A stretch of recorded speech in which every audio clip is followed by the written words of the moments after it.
From New York City, the makers of Clipper Craft Clothes for Men and more than 1,200 leading retail stores from coast to coast present that immortal character created by Sir Arthur Conan Doyle, the world's most famous detective, Sherlock Holmes, starring John Stanley.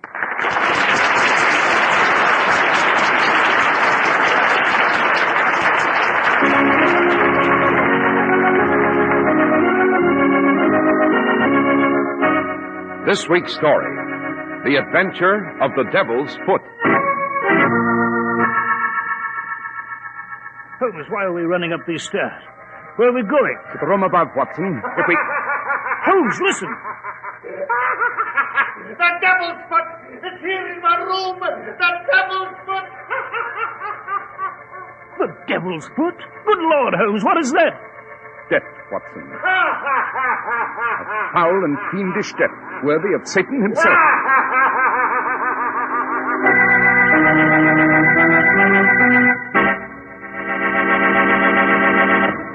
We're at the door of Dr. John Watson's study, and we're about to hear another of his adventures with the fabulous Sherlock Holmes. Well, good evening, Mr. Harris. Good evening, Dr. Watson. What memoir are you going to tell us about tonight? A very particular one, Mr. Harris. An adventure that Holmes himself classified as the strangest of his career.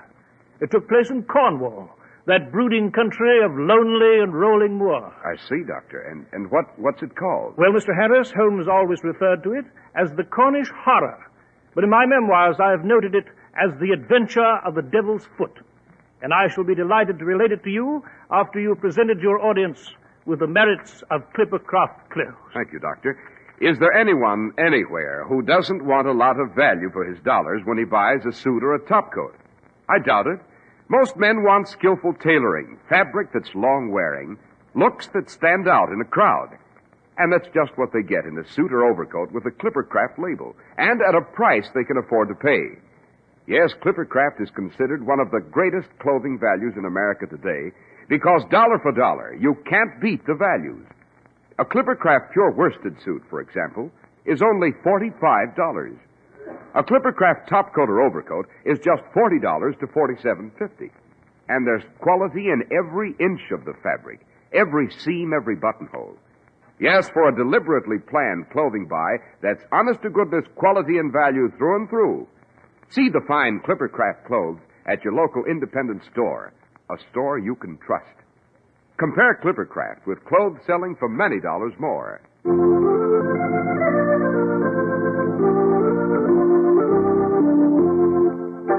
And now, Dr. Watson, what about the Adventure of the Devil's Foot? Well, Mr. Harris, it began in the spring of 1897. In that year, Holmes's iron constitution began to show some signs of strain. So we repaired for a holiday to a house on the tip of the Cornish Peninsula. Little did we suspect what was soon to transpire. It began one evening at a house called Tredanick Wather, near an old stone cross on a moor.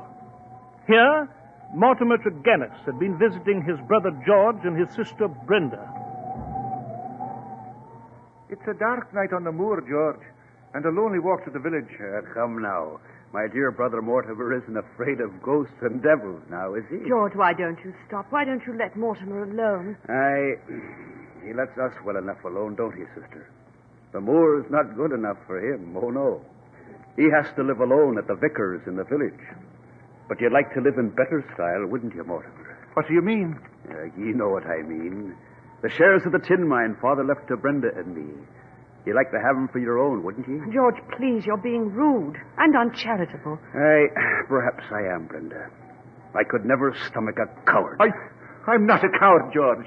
It's just the way the moor is tonight, with the wind howling out there, and the moon gone, and that old stone cross standing naked against the sky, and... George. Oh, what is it, Mortimer? I thought I saw something moving around out there.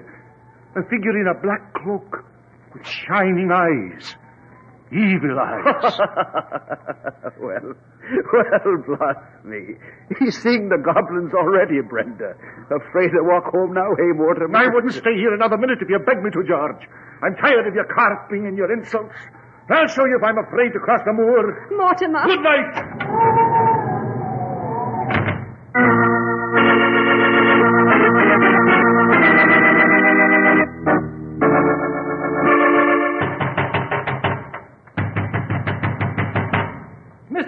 Tregennis! Mr. Tregennis, wake up! It's Mr. Roundhay, the vicar. Please open the door, sir. What is it, Mr. Roundhay? Don't you realize it's 4 in the morning? Mrs. Porter, the housekeeper for your brother and sister out on the moor. She's just arrived with a message. The poor woman's terrified and fainted. What is it, Mr. Roundhay? What's happened at Prodaniquatra? There's been a disaster, Mr. Tregennis. Some sort of awful, devilish disaster.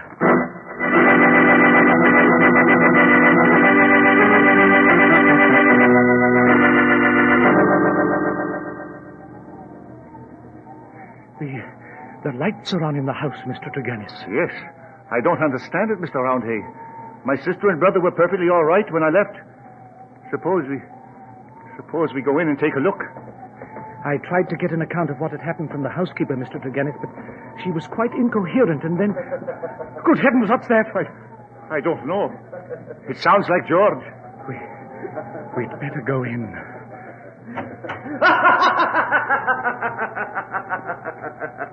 Oh, good heavens! Mr. Tregennis, your sister, she's dead. And your brother Georgie, he's gone mad. They were playing whist. It was the devil what come here. The devil! The devil! The devil!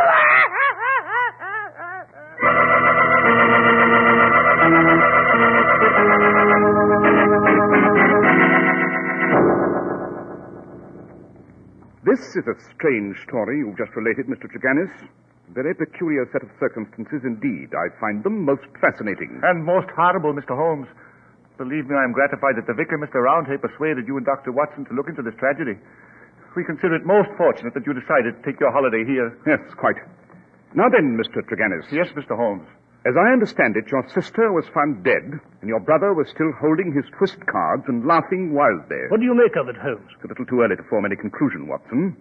But to continue, Mr. Tregennis, you thought you saw something lurking out on the moor just at the time you were to leave the house last night. Yes, I'm sure I did. What did you see? It looked like a man wearing a black cape, like some kind of weird devil out on the moor. Interesting. Very. Watson. Yes, Holmes? Suppose we go to the house on the moor and question the housekeeper at once.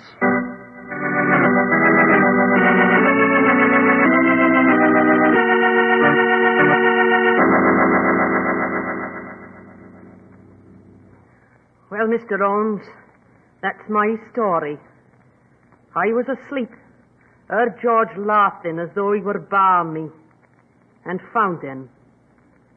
And if you ask me, 'twas the devil let did them both in. Indeed? Oh, come now, Mrs. Porter. The devil it was, Dr. Watson. Him that lives in the lonely wood of Beecham Ariance, on the moor. Lives like a hermit, he does, and comes from the devil's roost in Africa. Interesting, Mrs. Porter. Very. And what is this satanic gentleman's name? Sterndale. Dr. Sterndale, he calls himself. Holmes, Sterndale, the famous African explorer. Yes, quite, Watson.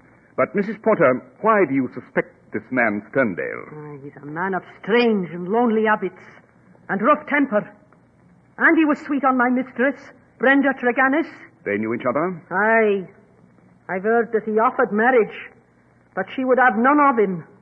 Watson, perhaps we'd better have a talk with this fellow, Sterndale.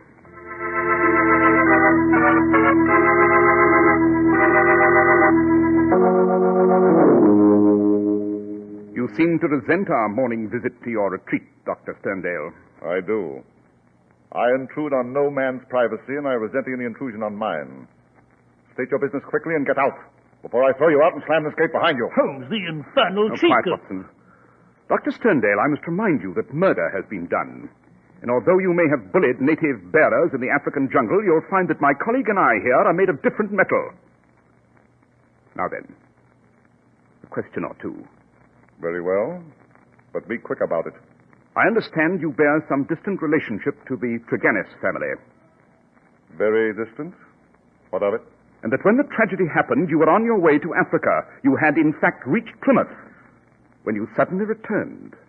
You are well informed, Mr. Holmes. Thank you. I find facts to be strong allies in my business. Dr. Sterndale, how did you know of this tragedy, since it could not have been in the Plymouth newspapers? I received a telegram. May I ask from whom? Lost it, man. You're inquisitive. I take it, then, you do not propose to answer my question? I got it from the vicar, Mr. Roundhay.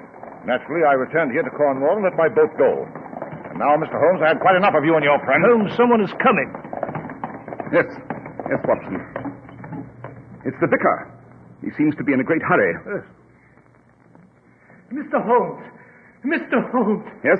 What is it, Mr. Roundhay? Speak up, man. We are devil-ridden, Mr. Holmes. There's a devil in the parish, and we are in the hands of Satan. What are you talking about? It's Mr. Tregennis. Mr. Mortimer Tregennis. He's suddenly gone mad. Stark, raving mad.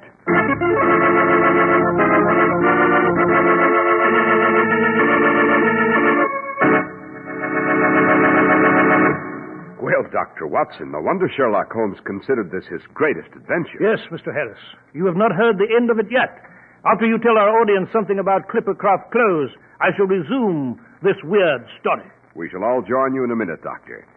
Way back in the old days when men sat around a cracker barrel and talked about the cost of living, weighed their dollars, planned how much they'd spend for this or that, way back then, they would have recognized a Clippercraft suit or overcoat as a really good sound buy, because Clippercraft clothes have all the steadfast quality you want at your kind of everyday price.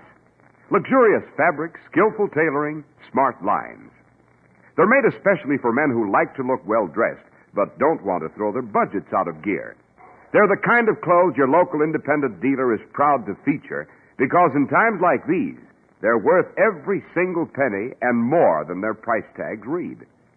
The reason you save so much when you buy a Clippercraft coat or suit is the enormous combined purchasing power of more than 1,200 stores throughout America.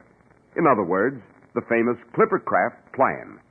That's why men who know insist on Clippercraft clothes bearing the Clippercraft labels. So be sure to visit the Clippercraft store in your city.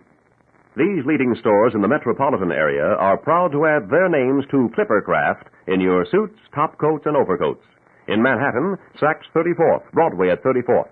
John Wanamaker Men's Stores, Broadway at 8th and 67 Liberty Street. In Brooklyn, Abraham and Strauss. In Newark, New Jersey, Boulevard Men's Shop, Kresge, Newark. And in Jamaica, the B&B Clothes Shop, 16408 Jamaica Avenue.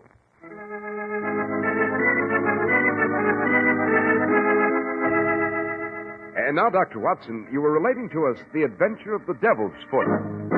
So I was, Mr. Harris, so I was. After the vicar's dramatic announcement, Holmes and I joined him in his carriage. We raced out of the wood and across the desolate Cornish moor until we reached the village. At the vicarage, Holmes and I mounted the stairs two at a time toward Mortimer Tregennis's room. And then... Holmes, good Lord, listen, he's raving. Come on, Watson. Yes. Holmes, it was in this room, the Devil's Foot. The Devil's Foot. The Devil's Foot. Holmes, the Devil's Foot. What the deuce? Holmes, that pungent odor we detected at the house. It's in here. Quick, Watson. Open the window. Right, Holmes. Devil's Foot. Still present. The Devil's Foot. Yes. Yes, that's it. The Devil's Foot.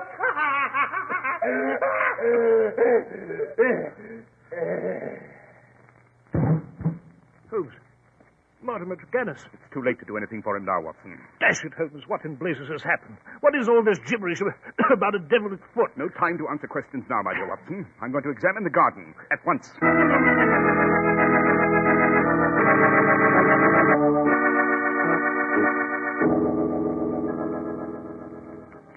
Watson, I'm beginning to suspect what has happened. Aha! What is it, Holmes? Observe, Watson. Note. This footprint here in the soft earth. It has a ribbed pattern. And here, on the leaf of this bush, observe, it's sprinkled with ashes. Ashes? What kind of ashes? The devil smokes a cigar, Watson. Come, let us go back to the room upstairs.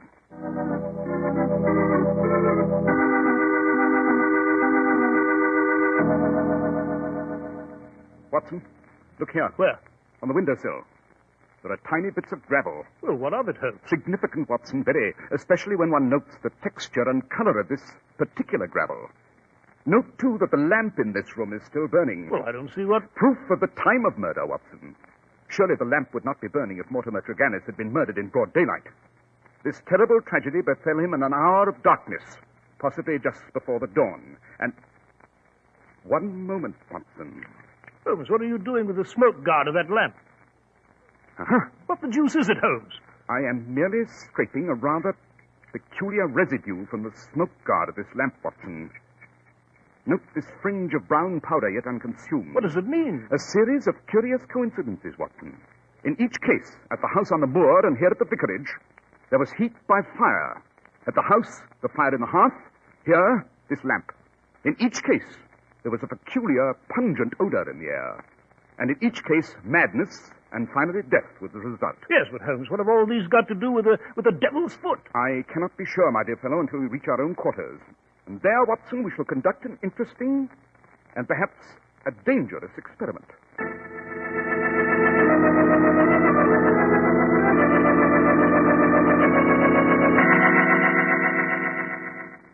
Well, Watson, we're ready. Yes. You take that chair near the window. I shall take this chair near the lamp. Right, Holmes. Now, then, we shall light the lamp. And now, in this envelope, I have some small scrapings of that brown substance I took from Mortimer Tregennis's lamp. Suppose I sprinkle it on this hot lamp shield. Yes, but Holmes, what produces the... that odor? It's here, Holmes. It's in here. Steady, Watson. That's funny. It makes my head swim. I want to laugh. I want to laugh. Watson? Watson, can you hear me? It makes me want to laugh. I want to laugh. Watson, I've got to get you outside in the air. Here, put your arm around my shoulder, Watson. Steady, old man. Steady.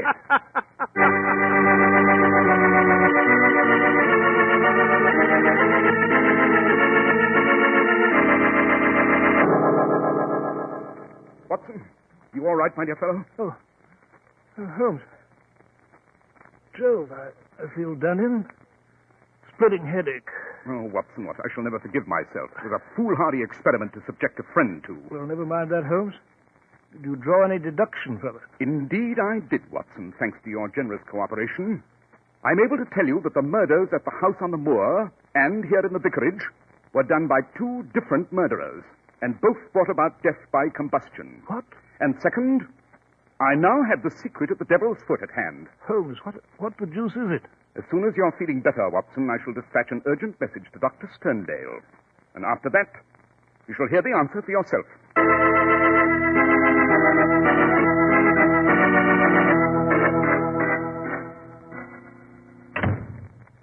Good evening, Dr. Sterndale. Mr. Holmes, I am in receipt of your rather cryptic message.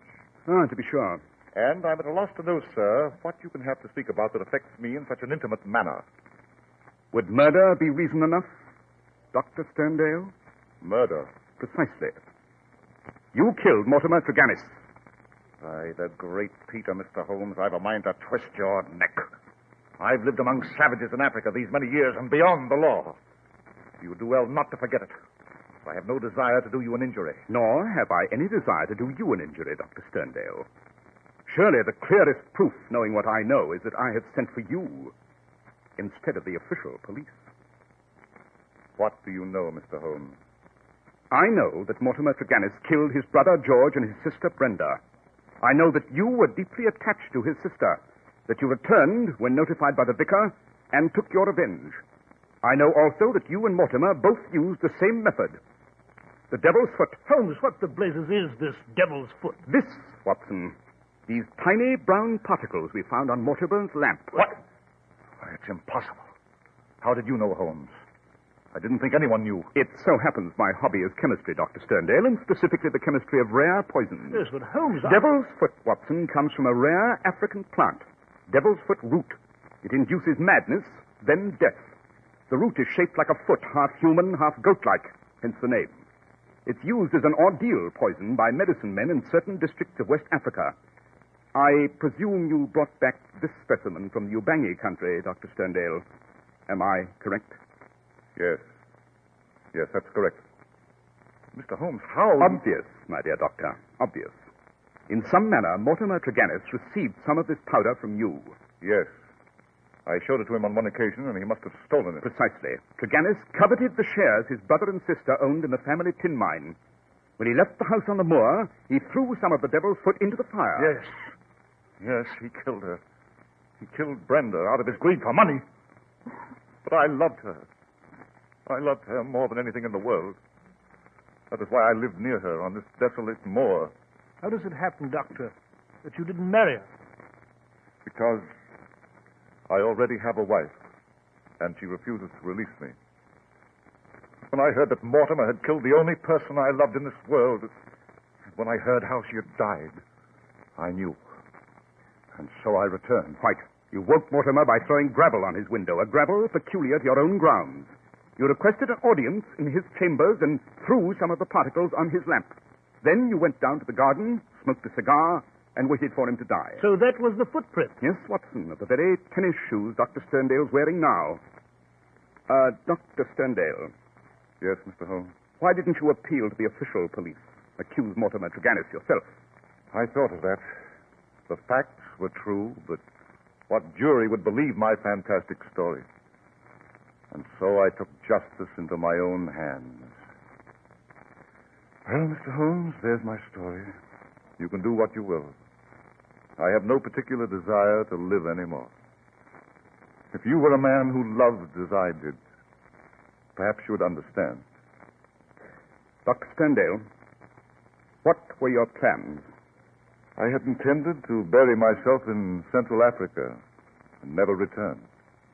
My work there had only begun. Then by all means go. I'm not at liberty to prevent you. Oh, Mr. Holmes. You mean... I mean, Dr. Sterndale, that my investigation has been independent of the official police. I have never loved a woman.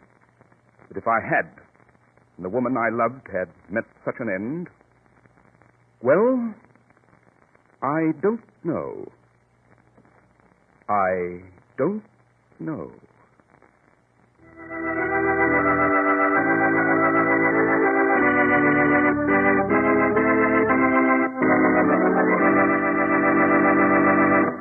Well, Dr. Watson, that was a very strange and a very exciting adventure. Well, thank you, Mr. Harris. Of course, you'll understand why I could not disclose this particular memoir until only recently. Of course, Doctor. And now, Dr. Watson, what have we for next week? Next week, Mr. Harris, I shall relate to you the adventure of the bloodstained goddess. It concerns a dead body found under the gaslight on Baker Street, a desperate band of Chinese fanatics, and a manhunt through the streets of Limehouse.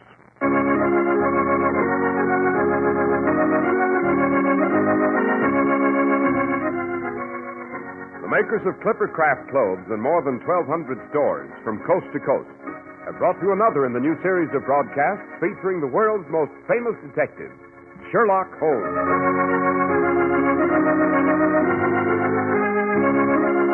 Our stories are based upon the character Sherlock Holmes, created by Sir Arthur Conan Doyle, and the program is produced and directed by Basil Loughlin.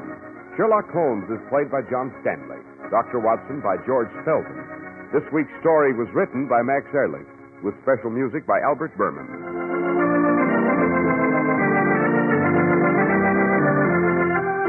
If you don't know your Clippercraft dealer, write Clippercraft, 200 Fifth Avenue, New York City. Be sure to listen next week to Sherlock Holmes in the adventure of the blood-stained goddess.